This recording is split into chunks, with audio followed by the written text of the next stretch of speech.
Welcome to the Diary of a High Net Worth Investor podcast with me, Graham Rowan, founder of the Inside Investor Club and chief coach on the 8-figure journey, where we use private equity to build the lifestyle you want today and a legacy that will make a real impact.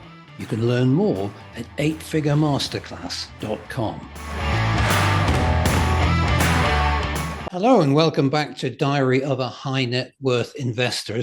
You know, we like to meet captains of industry on this podcast, and my guest today is a real life captain. He's a Canadian who's made his long-term home in England, graduated from the Royal Military Academy at Sandhurst, and spent 9 years as a captain, including 2 years as an Olympic coach in cross-country skiing.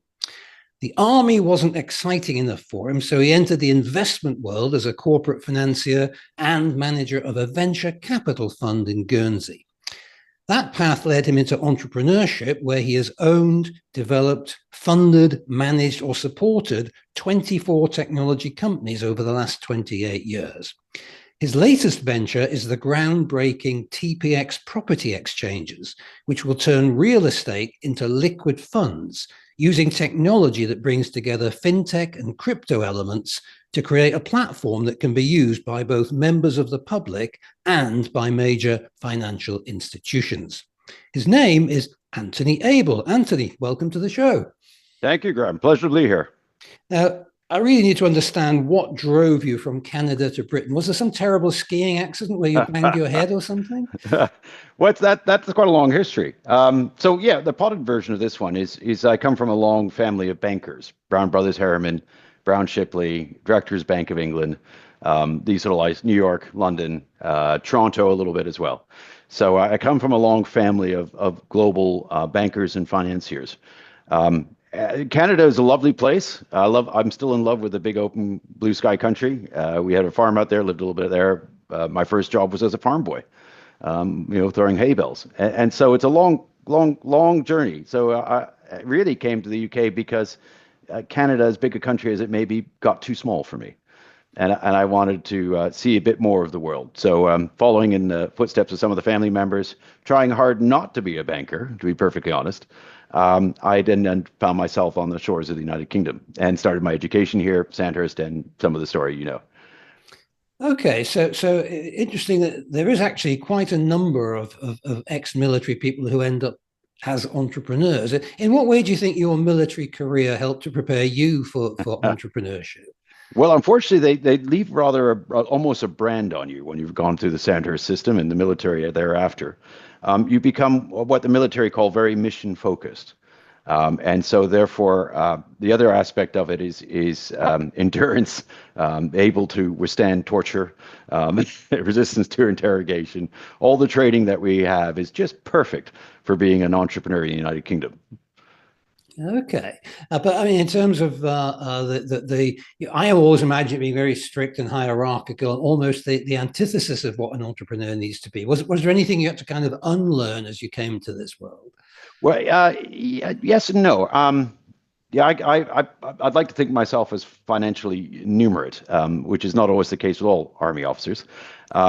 So I had a certain advantage already in that respect. I was very entrepreneurially in the military, so I did various jobs. They gave me budgets. I was a captain doing a brigadier's job at one point, and because they realized I could handle the money without absconding with it or something of the sort. So from that perspective, I was a little unusual even in the military. And having a Canadian accent in the British Army, of course, made you twice as unusual. All of that really defined me because I had to overcome all of the challenges of working that type of system, being quite honestly better than most in that process because I was always unique and distinctive. And so I learned how to play the game rather well, I'd like to think. And how to overcome those obstacles and how to be very good at what you do. So professionalism is the mark that it left me. In terms of the usual problem with a lot of military guys when they come out is they suffer a little bit understanding financial systems, processes, and being accountable that way.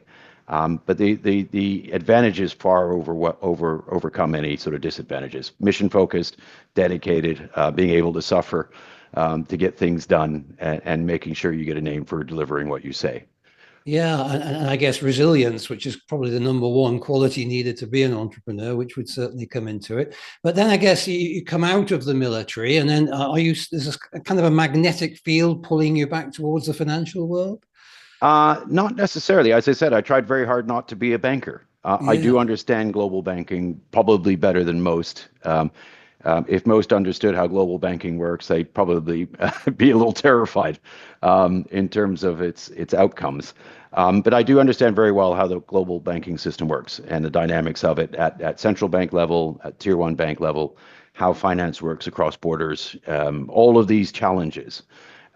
So fundamentally, the military helped me to leverage that value to overcome the obstacles, and there are many, that typically a lot of that industry tries to put in your way to protect themselves. And we're for us, we're very excited because this is a time when those barriers are being broken down. Mr. Trump in America is an exciting moment in history for all of us. Quite honestly, there was it was quite terrifying to see if it hadn't gone that way, the kind of world that we're going to be living in the future. Oh And yeah. so we're very relieved about that from a business perspective, not playing politics on today's interview. No, But no, we, I was fully intending to, and we'll get back to that because I definitely want to get your okay. perspective on it. But I'm just intrigued as to what your next steps were as you came out of the military. I know eventually you end up in corporate finance and the world of venture capital. So what were the kind of steps along that journey that Okay. got you to being a fund manager, I think, in Guernsey? Well, that's it. I mean, quite honestly, what happened is because they gave me a long leash while I was in the military. I was out of uniform for almost 3 years, responsible for my own budgets, had my own team, responsible for all aspects of them. That sounds incredibly entrepreneurial, but inside of machine, dare I say it, is quite well resourced. So from my point of view, coming out of that world, I wanted to do much of what I'd already done, I'd like to think quite well before in the military, but I wanted to do it in the civilian world, so to speak. And dare I say it, the military doesn't allow you to keep what you earn. So I'd really like to make sure I could keep what I earned this time around. And that was the genesis. And so I started to build technology companies at that point. My first one was one called C3 Logistics. And I took a military science, a military skill, what's called low infrastructure logistics, and I started to apply it to global mining projects, to global aid relief projects, oil and gas. Brown and Root, the volcano in Montserrat that blew up. Brown and Root had the contract to fix it up. We ran the logistics cell for them. Procurement, logistics. Logistics is all about delivering the right thing at the right place at the right time, at the right cost. And if you can find an entrepreneur who can deliver that, you're in a very good place indeed. So I realized that, shaped myself around that sort of model, and then started to build tech companies. So my first one was C3 Logistics. We're operated out of London in South Africa, mining relief, aid relief, these sort of projects, global. We even had one project in Mongolia. And we started to support other people's primary extraction industries or aid relief projects. We then I left that, sold that off. Is Christian Salveson family that I sold that out to, and then I went on to my next one, which was last mile communications. Now, this And was wireless cloud, wasn't it? This was very early days for that technology. yeah, I have a bit of a name for doing things earlier than most people spotting them. So Yeah. we effectively had the forerunner for 5G wireless communication. So we took again military technology, which I'm a bit of a fan of. Thank you for the taxpayers who paid for all that stuff. Taking military technology, which frequently has hundreds of millions, even billions, if you look at what we're doing today, spent on it, and I love recrafting that for civilian use. So we worked with Kinetic, the defense company here in the United Kingdom. We had effectively technology around 63 gigahertz without getting too much in the details, but it allowed us to outperform all the copper networks and all of the existing mobile phone systems in terms of speed and capacity and bandwidth. And so all of a sudden we had a better 5G network than anybody had even knew existed. And we worked that up with the military. Lots of great science, great stories about it. It was about patent battles. We had a lot of people trying to get hold of our technology in one form or another, lots of skullduggery, trying to leverage their ability to get that technology and the patents that we created. And we had exclusive global patents granted on that technology. So the exciting stuff is, just to give you a marker, what we managed to achieve, if anybody used their mobile phone to talk to any street furniture or mast, and there was a caching memory in there, and that responded to your query, that was effectively our global patent. And so it gave us a license to print money off of the big boys.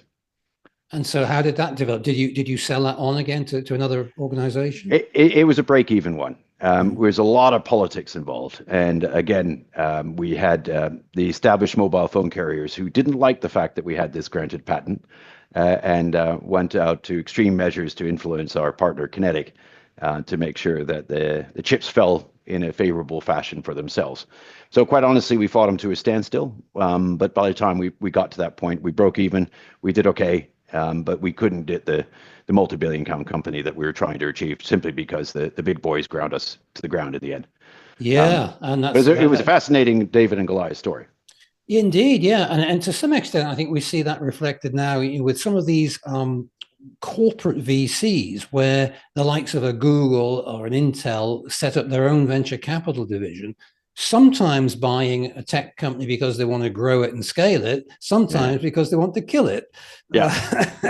I guess you obviously you were part of that. Now, and I think you've kind of been on both sides of the fence with VCs, being one yourself and also trying to raise funds from them. Let's say that they have a mixed reputation in the industry. You're being very polite, Graham. Yeah, I know it's unusual for me, isn't it? What's your take on the whole VC model and your experience of working with them? Okay, it depends where and what scale. West Coast founder-led VCs can be excellent. Sequoias, those sort of guys, they know what they're doing. They know the game. The entrepreneurs who are applying to get funded by them, I always like to say there's about a 5% difference between one on the buy and the sell side there. So they're in the same culture. They speak the same language. The VCs know exactly what entrepreneurs can get up with and up to, and they police them very nicely. So it works very well for both sides of the equation. And the entrepreneurs know that they can't oversell or hype or whatever, and you get a quite good synthesis there. UK, not as much so. Europe, definitely not so. UK VCs, European VCs, we find as a comment in our field, there might be other fields they're good at, but in our field, we find that they're technically 2 or 3 years behind the cutting edge. They take too long to educate. The term sheets are too aggressive. And typically they're trying to get a quick exit to build their next fund. And none of those are all of those are a kiss of death to an entrepreneur trying to build middle or long-term value. So we as a company, we don't approach VCs. We haven't done for about 11 years myself. The value simply isn't there. Having said that, if you're doing not the earlier stages, but if you're doing the 40 million Series B, or a C round, yeah, okay, they work for those rounds. But European and British VCs generally don't have a lot of dry powder. They don't scale too well. So they're attractive for the tail end of an A or a B round. But they're very dangerous to play with before then, is my own personal view. Yeah, and also, I mean, I think that partly explains why Britain and Europe have so few unicorns, because they just don't get access to the pools of capital that American companies do at that critical growth stage. Usually, they're not yet profitable; they're just in front of the kind of hockey stick, and then they can't get the funds. I read a statistic just last week that of all the founders across the UK, I think 4.5% of them manage to get funding that gets them from seed to Series A. Just 4.5%. I'm surprised. I mean, we're as you know, 8 years into our particular one here, and survivability is the number one goal of any entrepreneur. From our point of view, I'll be very tough here. This is why I like family offices, high net worth, middle or long-term investors, patient investors want to see a good outcome for everybody, allow those technologies to build. I actually have a view that VCs in Europe and the UK kill far more good technology companies than they ever build, simply because they're thinking short-term. They want their early exits. They want to build their next fund. They're 2 and 20, I don't know if any of them still get away with that, but that whole ethos where you simply are sitting on enough money that you can manage yourself and your family and their kids' education means that they don't have the appetite really to go and build great tech. So from our point of view, the bankers who are running the VCs or the traders who are running the VCs are not entrepreneurs. They're not very good at picking innovation. They're not curating it They're not growing it in the way that it should be grown. A lot of those guys are one-shot wonders. They'll take a seed round and then they don't have any follow-up. So there's no continuity, there's no growth, there's no kind of support that most of those tech companies need. So for us, we've been building, privately. So we do high net worth, ultra high net worth investors. We do PA of personal account of fund managers. My favorite thing is going to the VC funds once they've cleared that they don't want to invest as a fund, and then I find all the partners want to invest in me. So it's rather fun. Yeah. Now, the other area that you've been kind of on both sides of in your career is the kind of regulatory divide. And I often feel that if there was an Olympics for red tape and regulation, Britain and the EU would be heading the medal table. I mean, what's your experience of that? Do you think are we killing too many businesses with regulation and red tape in the UK and Europe? Yeah, it's worse in Europe than the UK. UK has a desire. English common law is very useful sometimes in some of this, so it gives a little more flexibility than Napoleonic legal code in Europe. Europeans do like to overregulate. It's almost their biggest export. It does destroy a lot of good innovation. There is a lot of good innovation in Europe. Don't get me wrong. The Fraunhofer. There's good academic aspects to this. There's good long-term thinking and design. But that execution into commercial products that everybody wants to buy or into the commercial environment, there's a famous phrase that goes on here and indeed to Europe is invented here, exploited elsewhere. Yeah. We have a disconnect between our inventors, our entrepreneurs who are creating often very good tech, and the processes that supports them to become global techs. And it just doesn't exist here. That follow-on investment, that secondary investment, that third round at the critical juncture when you need it most, where you're no longer looking for the 50,000 pounds, but you're looking for the 2 millions. That follow-on investment is critical quite often for these companies, and it's normal. And any good investor, is my own personal view, any good investor should do the one because they like the entrepreneurs and think they've got a good story. Ready to do the second because typically they need it. And then the third round, these can scale or be the same amount each time. The third round is because they're going to make a killing doing it. And that's a good profile of a good tech company. But bear with the guys. If you're investing in early stage tech, some great stories out there, some great techs out there. Think middle and long term, you'll get a good result. No, indeed. But I think it says it all when the Prime Minister and the Chancellor go to the regulators to ask about how we can drive economic growth rather than entrepreneurs, doesn't it? Yeah, well, I'm talking to a lot of those agencies, and I have to be a little careful what I say here. We've seen a fundamental. We'll go slightly on the political side of the fence, but I'll try not to dwell on that too much. We've seen a fundamental, as an industry guy dealing with the financial regulators, the central bank. I'm using this fairly generic, treasuries, tax authorities, et cetera, et cetera. What we're finding is that you find little pockets of excellence where technically they can be very good, but they have no policy in those teams that are interfacing with industry. And so there's a complete disconnect between technical competency and what their outcome is. They're not thinking strategically. They're not looking from one agency to another and say, if we work together, we can drive the GDP of the United Kingdom by 1 or 2%. That's the distinct conversation that we're having with some of these agencies right now. Is that if only you guys can get your heads together and think strategically and for outcomes and export, you'll have a much better, stronger economy driving the very economic growth they're trying to find right now. But you got to get those agencies talking to each other. And that's a disconnect right now in the UK government. There's a little bit of the siloed mentality, a little bit of fiefdoms between the civil servants. And they're so used to not having money that they're terrified of spending money to get money. Yeah. And I guess the first thing to do is to get them back from working at home to actually be in the office so they can have these meetings together. And yes, get beyond those 2.2 days a week. Yeah, that's the key but thing. I suppose my concern is that I don't see where any catalyst for change is going to come from in the way, for example, you've already mentioned Donald Trump, and you can see what a catalyst of leadership can do in a very short time. I don't see anything like that in the UK and Europe at the moment. Do you? Not in Europe. I think we can do it here in the UK, and that's why we're still here, to be perfectly honest. We have a leadership function inside some of those agencies. I spend a lot of my time going in there to make sure that as we deploy across the United Kingdom with our particular business model, is that they don't get in the way. Because we crafted it very carefully to meet their requirements and indeed give them some new tools that they've never had: monetary policy, fiscal policy, even taxation. But we matched their workflow process. And the reason I'm saying this is industry can actually step up to the plate. They just have to be a little forceful with our political leaders. The political leaders, quite honestly, right now are desperate for any good economic story. They've depleted all the Treasury projects that the Treasury said you shouldn't do. And they've now deployed those as policy in the United Kingdom in the last 2 months. And they're no longer, the shelves are empty. They have no new ideas. And Treasury doesn't have any new ideas. And a lot of the things that they're rolling out now are the ones that the parties previously had rejected. So they need to do something. They need to do something quick. We're deploying in exactly that environment with a lot of our stakeholders and agencies saying, at the very least, this is a good idea. We should let them get on with it and not try to stop them. And we crafted it that way. So it's a matter of deploying at the moment of exigent requirement, which is why we designed it this way in this time frame. We knew that this particular moment would come to the UK. We knew that about 7 years ago that this was the case.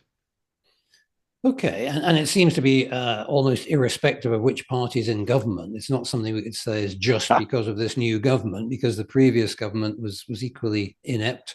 Yeah, I mean, I think as you say, the best thing you can hope for is that they keep out of the way. I think it would be naive to expect proactive support. The only thing I would say about Britain, that I'm nervous of saying it in case they change it, is the one scheme they've left in place is the enterprise investment scheme, which is so attractive to smaller investors supporting entrepreneurs. Yes. That has driven a lot of investment, including in your company. So I guess, we can do things right if we get the right incentives, the right packages, the right leadership.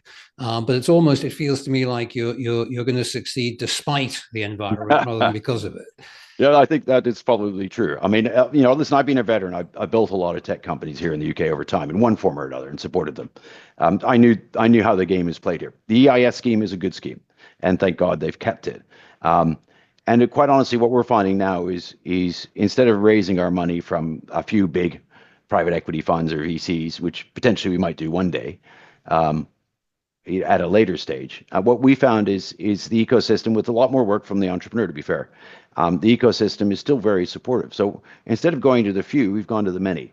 And we found that that's a very successful strategy, because once you've got momentum, once you've got profile, you're serious, you're professional, you can evidence everything you say. Fellow entrepreneurs, make sure you can out there. Then you're in a very good place, and the investors respond well to that. Yeah, and I say, speaking on behalf of the private investors that I represent, I think what we've seen, and perhaps it's partly to do with interest rates normalizing and some of the projects not costing in for the big boys, I think we're seeing a somewhat higher quality of company becoming available to smaller investors, but of necessity. So, and I think you almost said the words there that, obviously, if you could have gone to one institution who'd written you a multi-7-figure check, that would make your life a lot easier. But you've actually almost been forced to come down the food chain to smaller investors, which is, perhaps a little bit of an irritant for you, and it's time consuming. But for us, it actually means we are actually seeing some higher quality projects than we were a few years ago that are interested in us and the funds and liquidity we can provide. No, I'd wholly agree with that. I mean, Darwinian is a wonderful process, the Darwinian process. And yes, it has forced the entrepreneurs to go broader. But all entrepreneurs, the good ones, and always a hallmark to look out for, is that the entrepreneurs respect the money. It doesn't matter if it's a 7-figure check or a 5-figure. They should respect the money. And I'm always key to chase up entrepreneurs who don't show that fundamental respect. We are here and we're successful on the basis of many supporting us, not a few. And we have to respect them equally in that process, and respect their rights and respect their liquidity and secondaries, so that they ultimately, that famous immortal phrase, "I got in, now how the hell do I get out?"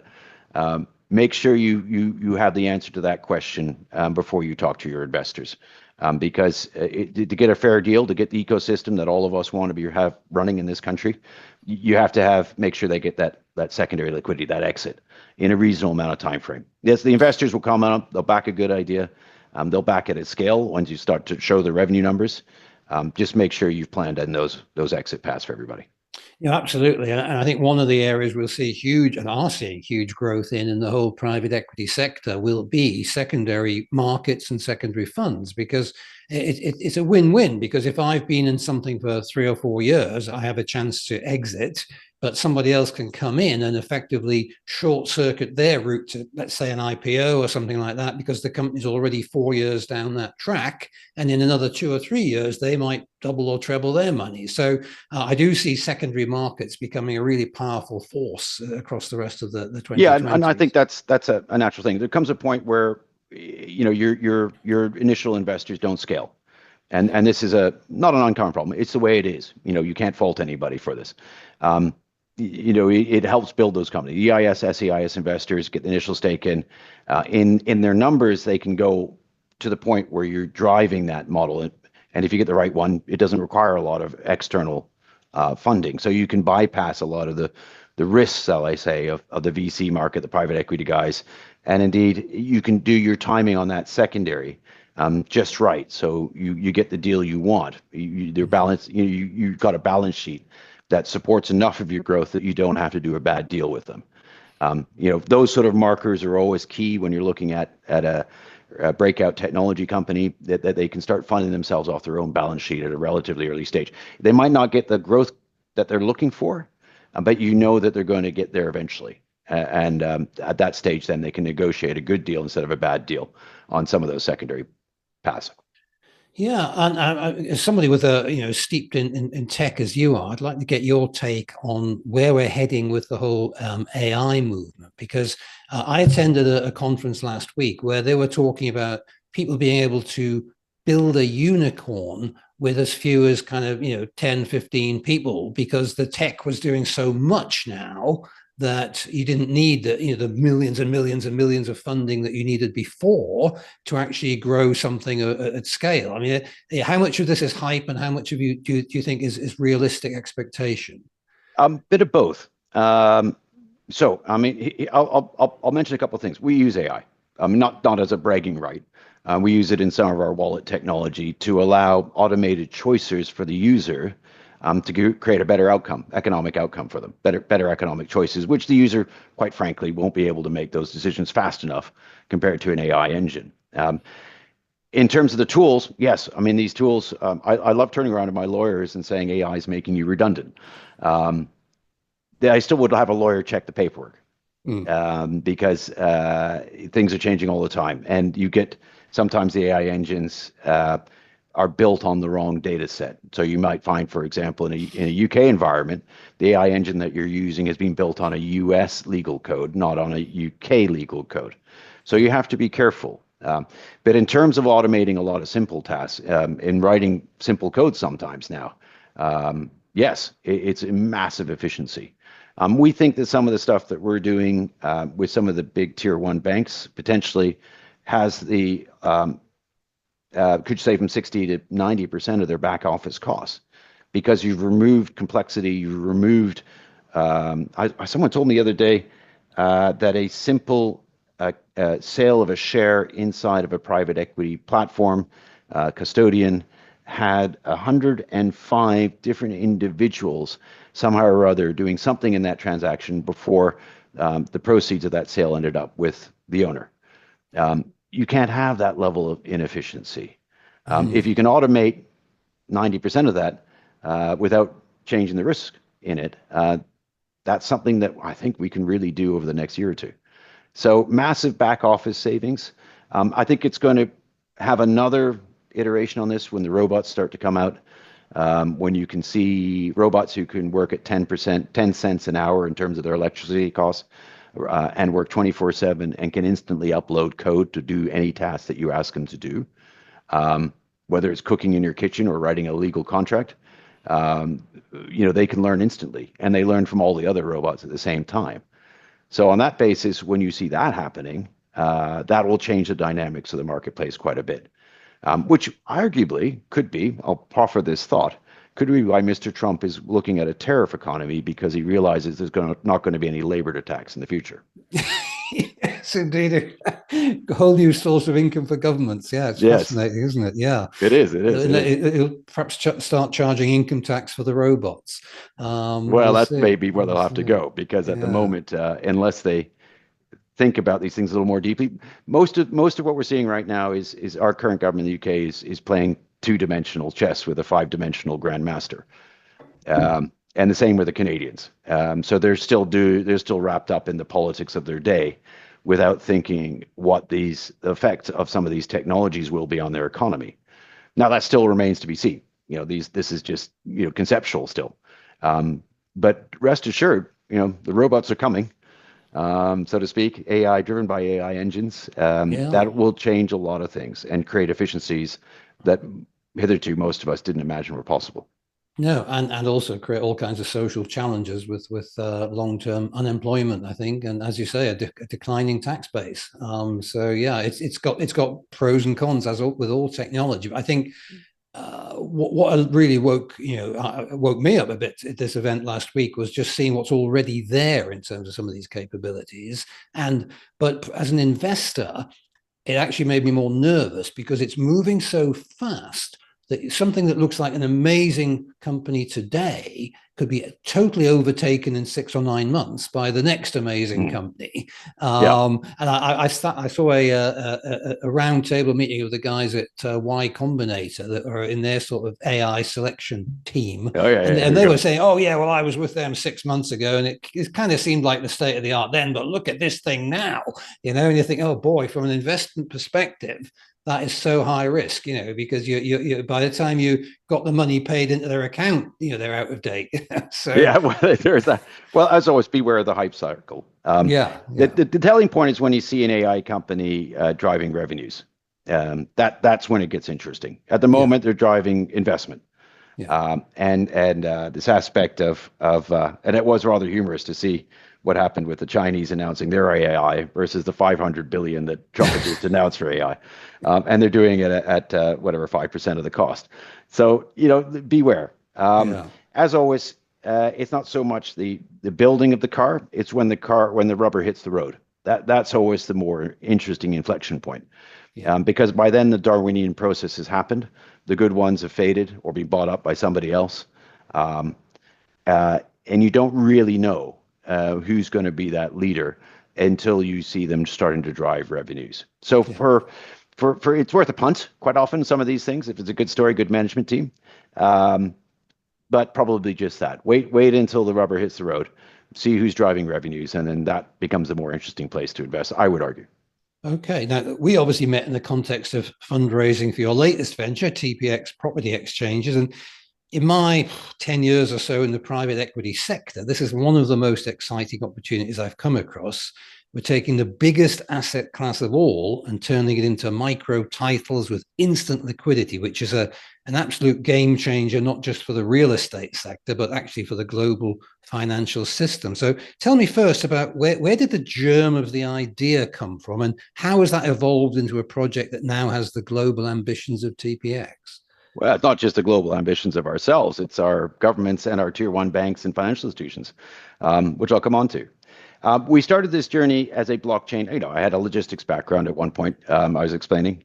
Um, and we started to build out supply systems, and we're looking how do you create an honest supply system. The genesis of this is we started off doing this for pharma. We said, okay, well, let's put a QR code on a tablet, produce it at the factory. Let's track it all the way through the supply system, temperature as well, making sure all it's right, and make sure that the consumer at the end can scan that QR code and make sure someone hasn't put a fake drug inside the system. Which is worthwhile doing for the more expensive cancer drugs, these sort of things, because there's a lot of fraud going on. There's a lot of fake drugs out there, even in systems that you don't think could have fake drugs in them. So this is a way of the drug companies using blockchain inevitably to manage that process. We realized when we were about 6 months in, we did a pivot, as all good tech companies do. We did a pivot. We realized that the greater value proposition was taking real estate and making sure that that's an honest process all the way through, but not just from the point where the real estate title, in our case, we're very focused on title, recognized by the courts, recognized by the governments, but we also wanted to take it so you could use it at the point of sale. So what does that mean? It means you can take 50p title of a property on a public regulated marketplace with a real-time price and use it to buy coffee at Starbucks. Okay, what does that mean for the end user? Two things. One, liquidity in real estate that's never happened, the ability to go mortgage-free on your house. If you've got kids living at home and you're rather keen to shove them out of the door, then it means that they can get houses at half price. Because what we realize is those title certificates that we created inside of our system are far more valuable to the financial and economic system, to the central banks, the tier one banks, to everybody within the system effectively of finance. They're far more valuable to them than they are to the homeowner. They just didn't tell you before. So when you're doing that mortgage and paying your mortgage every month, or when you're taking an equity release product, they didn't really tell you how much money they're making on those. And quite honestly, through a lot of research and a lot of very open conversations with some of the CEOs of some of the big 7 banks in the world, we found out the number is 8 to 24 times the face value of your mortgage. They're making on that within 3 days of you signing that mortgage. So sign a £1 million mortgage, they're making 8 to 24 times the value of that mortgage in 3 days of you signing it. And how are they doing that, Anthony? It's through reserve asset ratio. Banks, the one thing banks love doing, if you know the banking system, banks love creating money on their balance sheet. And what they do is they take an asset, the BIS, Bank International Settlement, BIS, the banking regulator, so to speak, of the banks, set a reserve level, typically around 9%, 8%, 11%, somewhere in there. And then they're able to take that, put the asset on their balance sheet, and then, quite honestly, through the push of a computer button, create 90% of that value on their balance sheet, which they then lend to other people. So it's a nice business to be in if you can get it. They make a lot of money doing that. They don't tell you you're making that with your house or your home or your office block that you're paying that mortgage premium on each month. We're forcing them to pay you for that now. That's what we're doing at TPX. Is they're forcing them to acknowledge that the value of the title that you now own in your house is worth far more to their system, and they should now pay you something for it. And that's a very exciting story. So let's talk about how that might work. So let's say I own a £1 million apartment in Wimbledon. As long as I retain 51% of it, I can still live there and have all the benefits of using it. But I could put as much as 49% onto the TPX platform, and that could be carved up into mini titles and bought by people anywhere in the world through the platform. Correct. I mean, it's title of property for anyone, anywhere in the world.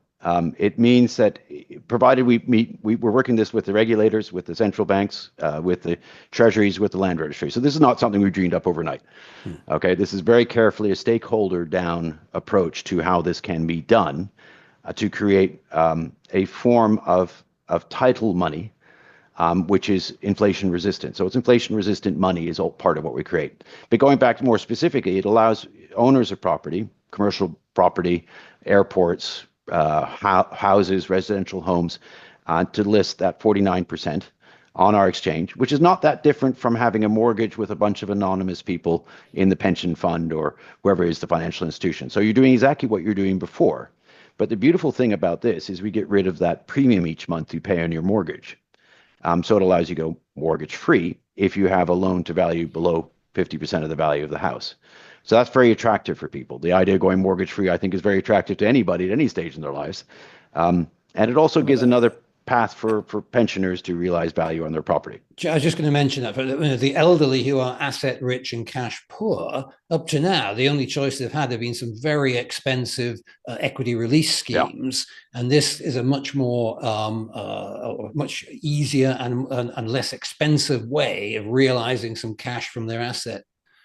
Yeah, I mean, the remortgage or equity release program, typically that is, it produces compound interest in most of those offerings. There are different types of them, but essentially that's the problem. And the end result is that if you're using your home as a form of bank to preserve your wealth for the future, to offset or add to your pension, then you don't want it depleting too quickly. In our world, what happens is you part sell your home. So you take 5% of it. You treat your home a bit like an ATM. Once it's listed on the exchange, I need some more money, child's wedding, education, that trip that you want to do, or guys, if you really want to admit it, that sports car that you never had when you were young.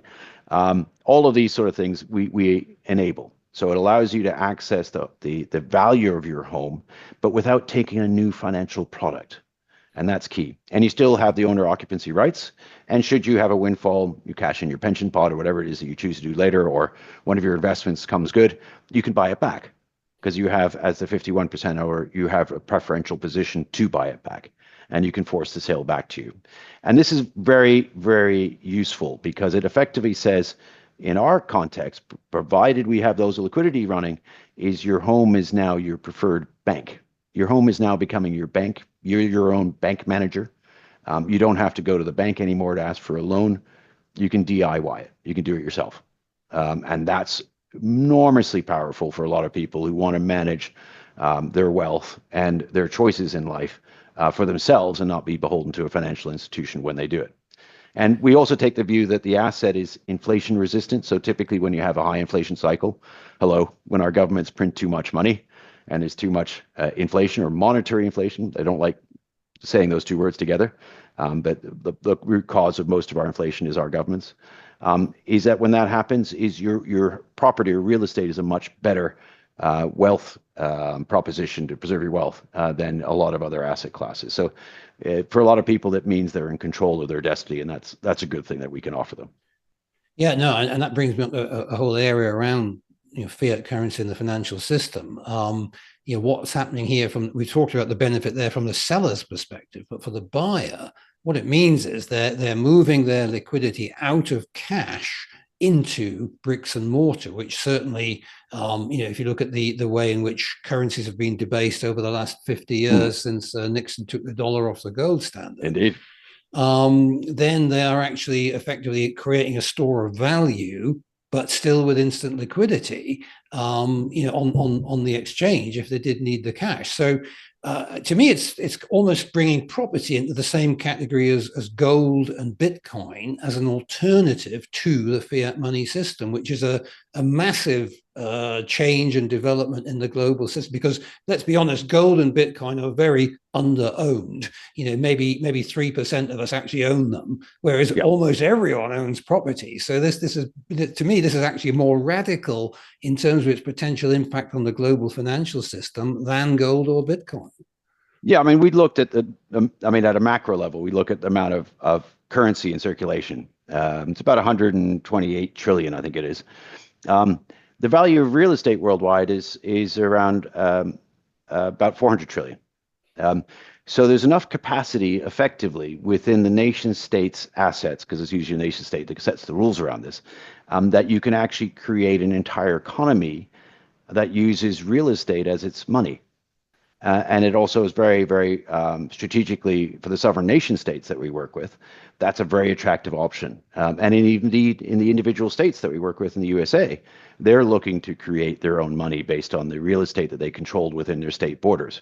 And they have a fine history going back to 1890, where they had their chartered banks and did exactly this. So it heralds to all of us an opportunity of creating a really refreshing an asset class that now is better, for our technologies allow it to be better, I would argue, and the numbers would seem to show this, than either gold or Bitcoin. I would suggest to all the listeners today, when we were watching this, that you can't live in a gold brick. And so therefore the value of real estate is much more common than a gold brick. In the gold case, there are more gold certificates printed in the world than there is physical gold in the vaults. And so it's already being debased. It's already had the fractional process run to it, just like the banks did with their money, ledger money that they do. So fundamentally, it's a much more durable, what we call intrinsic value asset. It's real. In the industry, we call this real world assets, RWA. But it's based upon real economy, real assets, the stuff that people know. And going on to the Bitcoin side, Bitcoin is an extrinsic value asset. Its only value is the next guy who wants to buy it thinks it's more valuable than the price you paid, and so on and so on. So there, as some people would say in a trading world, there's always another chump to go and buy another Bitcoin. So Well, I tell you, Bitcoin has its I place. still prefer Bitcoin to a Trump or a Melania coin that we've had in the last few weeks. But there Well, you I mean, go. yeah, but there you go. But I mean, this, you could argue that. I mean, it is common, and for the speculators out there, it's been a great way to make money, and indeed, it still has a place in a lot of people's portfolios because it's now got that level of momentum. But it's still an extrinsic value asset, and people shouldn't forget that. So yes, it has facility, it has some utility. It can store wealth reasonably well because it has that momentum. But we would argue once you start, and we've always said this for the last 7 years, for us, Bitcoin was a trial period. Bitcoin was where the technologies were built and broken. A bit like, dare I say it, pornography was with the original internet. It drove the volume, it drove the interest. Bitcoin is a great place by which things were built and broken. And the end result is we've got a fairly robust technology system. We have things like automated market makers. We have other facilitations there. We have the blockchain is a very, very good technology for keeping things very clean and transparent and trusted. So the lots of benefits of it. But we think what comes after Bitcoin is quite honestly the real world assets. Mm. That's what's very interesting for us, is where those technologies meet real world assets. Government still has its role to play here, the law, trust, transparency, even the dreaded taxman. All of these have their role to play.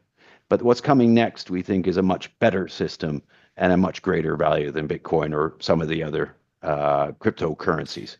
And what would you say to those who say, yes, this whole idea of, fractionalizing real estate's been done before. And often it was the case of, they'd set up an SPV company and you buy shares in Yeah. the company owns the property. How is TPX on a different level to that kind of simplistic view of fractionalizing real estate? Well, the issue is most we spoke to a lot of the CEOs of the companies that tried to do that after they got their next job. The reason is that they're real estate guys trying to create a bigger shop window and confusing a bigger shop window with liquidity. As soon as they tried to create an SPV or a vehicle that owned the property that they then bought a token in, you've created a security and you're trapped within your nation state's borders and you can never get to secondary liquidity. So any investor watching this program worth their salt will know full well as an experienced investor, it's not necessarily getting into the investment, it's how the hell do I get out of it? All right. And they didn't think about the hell do you get out of it? For us, we're markets guys. I have a VC private equity background. We're all about liquidity. How do you get liquidity in the local property? So for us, we swapped around the location that the traditional real estate guy used to focus on, and we swapped that around for liquidity, because it's all about how you get out of those investments, even more than necessarily how you get into them. And that's the risk-based approach that a market typically investor will learn, if nothing else, to do over time. Is it's not necessarily the opportunity, it's the risk. And if you can manage the risk, then the opportunity becomes attractive. And we took that approach.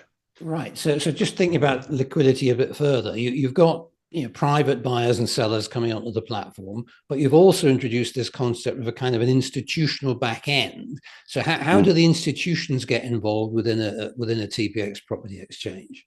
Okay, so I don't want to drive it into a very deep technical discussion because much of the audience will find some of the terminology I could use in this area a little foreign. Financial institutions love liquidity. If I always have this joke, which I tell to the bankers, which they curse me for sometimes, is how do you make a banker drool? And you show them an unencumbered asset. So on that basis, we created a mechanism which we can do that at speed and at volume. So for us, when someone IPOs, initial property offering, their house on one of our public exchanges, where anybody in the world who can pass that local regulator's tests can open an account and start to buy and sell small titles of property. Once they go through that process, there's a primary listing, there's a secondary listing. And in that process, we create what's called a liquidity engine or an automated market maker. By its name, it's automated. The traditional market making path is too slow, too ponderous, and too inefficient to use for this. Now, the good news for all of us is the AMMs, staking pools, these sort of things have been operating in our digital asset world, crypto world. Again, we learned how not to do these things by the crypto world. And we're now at a point where those are in the regulated environment. So it's no longer experimental. they have enough track record and pedigree. The Uniswap, I think we're up to version 5 now. The Uniswap pools are now very efficient in terms of the way they're operating and under people understand the risk. So it allows those financial institutions to come in the back end. And financial institutions, for those who don't know already, they don't really care what the asset is as long as there's a market or some sort of price for it. What they really want is money moving quickly through the system and with as much velocity and frequency as they can manage and enough volume to make it interesting for them. So when you offer them a liquidity engine that theoretically takes what was their investment in property where they're making their 6% or 9% if they're lucky, with whatever the yield might show off on the rents, and you can show them some of these liquidity engines that can do 1 to 6% a month, you've got their attention. All right. Some of these liquidity pools, some of these AMMs are doing not in our world and unlikely to apply to real estate anytime soon, I can assure you. But in some of those trading environments, some of those digital asset trading, some of those, yes, the crypto, high volatility, high risk, don't rush, but they're making 1 to 6% a day. Mm. So these are these technologies that we're pulling out and learning from the digital asset guys, the crypto guys, applying them to real world asset, intrinsic value asset, without that same volatility. We like stability in our pricing. But what we're doing is we're making sure that they move a lot very frequently. Right. And every time they move, they're making a few basis points. Yeah. And then it happens a lot each day. Now, when we go to the government, for example, and just to show you how this works with governments, a UK property typically on average sells every 9 years. They get stamp duty once. Okay, they have to wait a long time for it. And you know those so-and-sos, they like their tax. So what we're able to show them is that they can make, without charging the same sort of stamp duty, but do a micro stamp duty. This is a world first that we created at the TPX exchanges, is we're working with the governments and saying, well, you can make a little bit of micro stamp duty on each transaction, and now that title certificate for that house is moving 30 times a day, 60 times a day. So they're making far more money, not on the big ticket, but a very, very small micro fee. They're making far more money on the volume and the velocity than they ever would have made selling that house every nine years. Okay, so for all of a sudden, what that's done for us is it means our governments are supporting the deployment of our exchanges. Hence the reason you were talking about earlier, we have a different experience of government because, quite honestly, we worked out a way that they can equitably collect their tax. And once the tax man realizes someone else is collecting the tax for them, and it's zero cost to them, and we can help make a difference for some of the councils that have run out of money in the United Kingdom, then all of a sudden the story changes. And that's if you want somebody on side, in the UK, you get the Treasury to say it's a good idea. Okay, well, that's I can appreciate the amount of work that's gone into that. Now, let's just talk about the other side of all this. We've talked about the exchange, but we also need to talk about the point of sale, because you also have another unique piece of technology that I, as a user of the platform, would be carrying around with me. Tell me a little bit about that and its background and how it functions. Okay, it almost sounds like a war story. And in some ways it is. So about 20 years ago, DARPA, which is the scientific arm of the US military effectively, had a problem. The problem is when they had military equipment with all the fantastic gizmos, an anti-aircraft weapon, a nuclear bomb, a Predator drone, an ICBM, they had a slight problem. If it fell in the enemy's hands, they had to make sure that the enemy couldn't then use it against them. So what did they have to do? They had to produce a key that unlocks the device. Well, they had to make sure, damn sure, that that key was unhackable, that whoever adversary, whoever competitors they have in the marketplace, North Koreans, the Chinese, from the very specific aspects of the U.S. military, that no matter how much money they had, no matter how much money they threw at it, they couldn't hack the key. Now, in our digital asset world, you may have heard this phrase, not your keys, not your money. Lose your keys, you lost your money. Well, we found a state-sponsored system, which they've had about a 20 billion spend in over 20 years. Sorry, a billion spend over 20 years. On that basis, then, apologies there. On that basis, then, they were able to produce secure keys. Now, in the digital asset world, I don't know if you can see that properly. Yep. But that has 558 Oxford Street. there you go. And that has DARPA, billion spent, 20 years, military grade, secure key on it. And we made that available for anybody to get via their banks. So you tier one bank, FinCEN compliant, compliant with all the requirements that our regulators have. You can now trade via this device directly via your existing bank account. You can now start using digital assets yourself directly on the global payment systems. That's huge. So we're allowing anybody who has a bank account now to move directly into buying and selling digital assets and securing them via their existing banking relationship.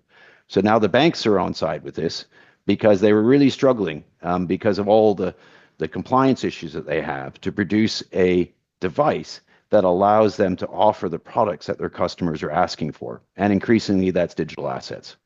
So we solve one of their biggest single problems. Now, from our point of view, for any competitors that are looking at our space or potentially want to move into our space, we have $1 billion moat that they can't cross quickly because this is tri-service approved by the U.S. military. It's in the hardware. It's unhackable by any known technology. And under the US government's Lattice program, it's considered to be quantum resistant, and we think shortly to be declared quantum proof because it's in the hardware, not in the code. Okay. And I think in terms of its functionality, it seems to combine being a bit like a ledger that I keep my crypto on and a MasterCard that I touch a terminal with to pay for my coffee. How would I actually use it in Starbucks? The easiest thing is not to add any complication to it. So fundamentally, it says I own, in our version of the TPX, bear with me while I explain a little bit here. We built it for the TPX exchanges for titles of property to be held on them so that you could use that to buy your Starbucks coffee, all right, in real time, mark-to-mark pricing. And it means that those title certificates that you choose to use in payment system, a bit like choosing to put money into your current account, is that's available at any time you want. And you can then spend it any way you want to. From our point of view, title of real estate is an inflation-resistant money. So going back to that point, we think we have very much created inflation-resistant money that anybody can access and use. Now our digital asset world is now, particularly under Trump's America, has now progressed rather markedly. And the end result now is that in that basis then, we're now looking at an environment where digital assets are now going to become more common.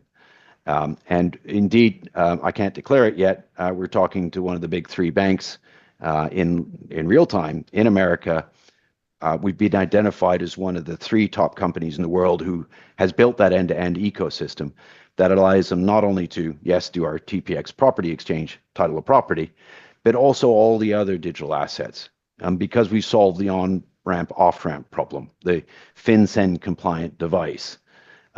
Because now identity is baked into, just like your debit card or your credit card, is now baked into those devices that we have that has its own AI agent operating in it that produces extraordinarily secure transactions. We think we can remove all counterparty risk from point of sale payments. So when you tap your card, there's no credit in our system. You're just moving a digital asset that already has a known value. So there's no credit in our system. We can outperform Visa and MasterCard by about 10x on the speed. So Visa, MasterCard takes about a second, 1.2 seconds to do a transaction. We're down to 10 milliseconds end-to-end transfer of that asset. And they can do about, let's think about 8,000, 28,000, that's right. 28,000 transactions a second at a peak, and we can do 280,000 transactions a second. So for us, we created a better payment system with a much more secure asset, using the blockchain technologies for transparency and trust. No double accounting. We can remove the counterparty risk. We think we can remove most of the fraud, but we have to prove that in the market before we can make that claim. Okay, amazing. So that's the technology. Now, London is going to be the first exchange, and what's the rollout plan in other territories beyond London? Okay, so we're big and bold. They always say go large, so we are. We built this very carefully. We knew what the markets were going to do from our point of view. We had access to central bank data 2016, 17, we modeled all this out very carefully. So we knew the current market environment that we have, including where things are moving. It's moving in some places faster, some places slower. But fundamentally, we knew we're moving into a digital asset economy of one form or another. And we knew that our fiat currencies are going to change and to some degree rebase. And we can say that because that's what happens every time they print too much money up. They rebase into something that has greater store of value. So we anticipated that. We built all of this for a fast launch. We're doing 20 exchanges over the next 18 months. So we expect at 18 months, we have 20 exchanges launch or launching. So about one exchange after we launched London, every 3 to 6 weeks will be announced. And each of these exchanges are a SaaS model, so we can deploy very quickly. We don't have capital adequacy by our regulators because we don't have custodial and we don't have margin accounts. So again, we don't require a lot of capital to build this. We have launch teams that are paying up to really about 7-8 figures for their licenses. In the way that we're proceeding with those discussions, we have 2 launch teams in the US right now. We're looking for them in Canada. We've got some in Singapore identified, some in Australia, back to Europe, back to Middle East. So we're going to go some. We're going to go at pace. And our objective as a company, at the highest possible level, with all of these technologies we talked about today, is we have created a new operating system for the transaction of real estate on a global basis. It is a top-down stakeholders approach, producing an institutional grade asset that we think will be declared in the next 6 months as a tier 1 AAA rated asset by central banks and our Moody's type rating agencies, fully insured by Lloyd's of London in terms of the transactions on our system. And we've produced, I think, a much better version of money than most of the ones that we're using at the moment. And we have some degree of support from our governments to do that because they realize the problems that they've created in their own fiat currencies to a greater or lesser extent, depending which country you're talking to. So it's an Uber Blitz model. It's designed to go quickly. 20 exchanges over the next 18 months is our plan. Okay. You talk about the governments knowing they've created problems. I saw a recent survey that said 85% of British MPs thought that it was the government that created new money in the system and not commercial banks making loans. So that tells you something. But well, yeah, 52% of our money supply in the United Kingdom is created by our commercial banks. Yeah. So obviously, TPX taking up a lot of your time at the moment, but I also know you have quite an ecosystem you've built up of contacts and opportunities over the years. So unless it's too early to say, what do you think is next for the Abell ecosystem post TPX? What, Graham, you know I love entrepreneurism and I love global tech and I love launching global tech. So for us, right now, yes, 98% of my time is spent building out the current offering across the globe. So my dance card is quite full at the moment, but we'll be building other products on the back of this. We have other announcements you want to news. I still like biotech. I still do green tech. I still do a bit of energy tech. So stand by for further announcements in this space. I take the same model that we're using at TPX. All of these things are global technologies that can fundamentally shift the economies or the systems that we're using. So I can't help but not leave these things alone. So here we go. But this is where we're going to make this one into a cash cow. From my point of view, for the shareholders and investors who back us, it's a great outcome for everybody. It's a cash cow in its design. It'll spin off a lot of good returns and revenues, which we'll be sharing with our shareholders as we go. And dare I say it, I'm going to take some of those and put them in the next one. Okay, and finally, I can't let a native of North America go without saying, what are your thoughts on Trump 2.0? Is he the savior of capitalism or is he a threat to democracy? Well, I'm going to give this will ruffle a few feathers. Whatever you think of Trump the person, disregarding that, the system over there had a problem, and it wasn't going to get solved by the incumbents. A sea change was needed, or it was going to break. And it would arguably it already had. Very inefficient, a lot of fraud going on. I think that'll more and more that'll come out as we go. A lot of people who probably watch too much of the media perhaps have a version of this that my words will not reach. And that's fine. That's the way life works. I think in time, we'll wait to see the evidence because we're empirically based here. From our point of view, on a global business point of view, and where the world was going, and the systems that otherwise we were looking at, if a Trump event hadn't happened in America, we were looking at almost an extinction level event for our global financial system, simply because on the monetary and fiscal policy, on the monetary inflation I mentioned, money printing, in simple language, too much money chasing too few goods. We were looking at the monetary and fiscal policies that governments were running 7 years ago. And the analogy I always use is they're kicking the can down the road for the last 50 years. The can had disintegrated, the road was gone, they were in the grass, and they had no idea what direction they were going in. And that applies to most of our global banking systems and global governments and tier one banks and central banks. The end is always the same, and history shows us this. So for us, the outcome was never in doubt, is we're going to be rebasing. The question was, what was the catalyst? Mr. Trump, I think some call him the Orange Man, stepped into the void, showed remarkable leadership, shot at a few times, understandably, because he's going to change things. We're going to watch what happens next, follow the empirical evidence, make up your own mind, is what I always say to people, but base it on the evidence and not what people say. So I always take a view, quite often when we watch a lot of our media these days, completely ignore what they say or anything that they say or truth verification or anything like that. Just ask them yourself one question when you watch some of this media now. Ask them what they're trying to get you to think. And if you watch all your news and media content from any source, including this program right now, ask yourself that fundamental question anytime someone starts talking to you. And then you start to see patterns that are evolving in the world. Some of those are uncomfortable. And if you start seeing that, you're in a good place. You'll start to make good decisions. And therefore, you'll be able to look after your wealth and your family's wealth when you start to ask those people those questions. No, absolutely. And I think it's all about now, to me, I've been saying for some time, we have to go beyond being savvy investors. We have to be critical thinkers because, you have to do your own research, really come to your own conclusions about what's going on in the world and then base your decisions on that. Because oftentimes all is not quite what it seems or how it's presented.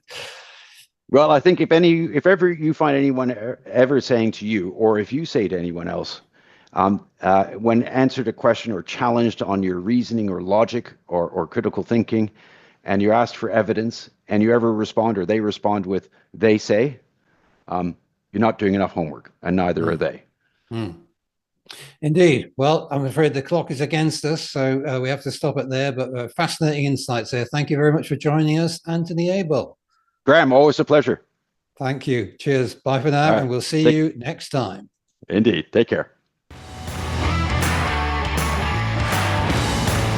Thanks for listening.